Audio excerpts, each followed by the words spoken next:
All right, guys, welcome to our channel. What we're going to be talking about today is myths of real estate. What do people constantly think are rules of our industry that are actually quite the opposite? Now, I'm Brenna Van Hogensten. I'm with Harcourts Bluewater. I own a real estate firm here in Newport Beach, California. Let's get started. So one of the first things that I want to discuss today is pricing strategy. Now, this myth is, as a buyer, I want to list high and leave room for negotiation downward. We hear this all the time when we're talking to our clients. We sit down a listing presentation, we talk about comps, we talk about what we think they should be able to get on the open market for the property.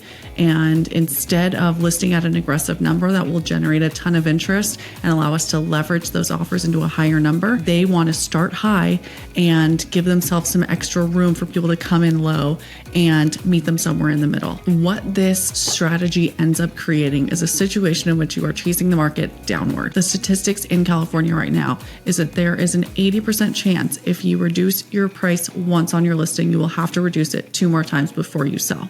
So instead of generating a ton of interest and leveraging those buyers competing against each other into the best price and the best terms, what you're doing is you are sitting around waiting for months and months for people to be interested in your property and then slowly reducing over time until you get to a point where you've probably sold for less than what you would have even started out for in the beginning. So the next real estate myth is that working with the neighborhood expert is the only way to go. There are a couple different reasons why working with the neighborhood experts can sometimes hurt you. These people can often have a preconceived idea of what your home is worth or what it may achieve on the market.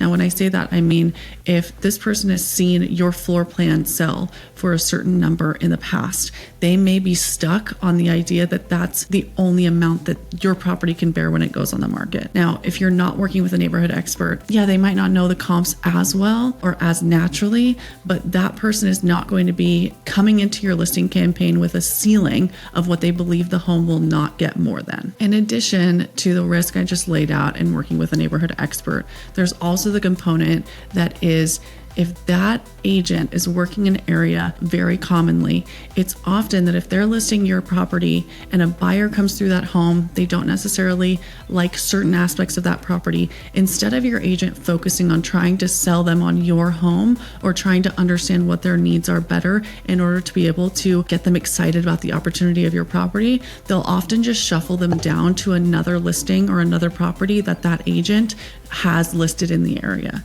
So the agent's focus might not be entirely on your property and selling your home. It might be on how to get a deal done anywhere in the neighborhood because they are so actively working there. The third real estate myth is that selling your home off market creates status and exclusivity. And often people think they can get a higher price selling off market.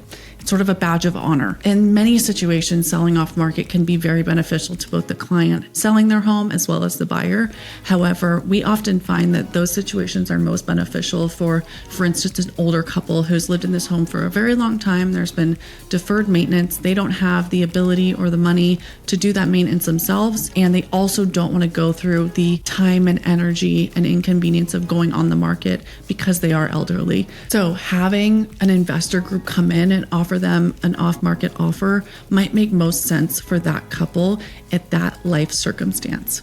That being said, if you are a buyer and you are coming in to see a property in which you know that you are the only individual that is going to be writing an offer on that home, are you going to be inclined to write your best offer? Are you going to be inclined to feel like you have to compete for the home if you know that it's not openly being advertised on the market to the masses? Probably not. So that's our outlook when it comes to selling off market, is when it fits your circumstance, we think it's a great idea and it can often be much more beneficial than going on the open market. That being said, if you are looking for the highest price, selling your home in isolation to one individual, you can almost always guarantee they aren't paying the most. I hope this video is valuable. Like and subscribe if you'd like to see more tips on winning in real estate, as well as living in Orange County.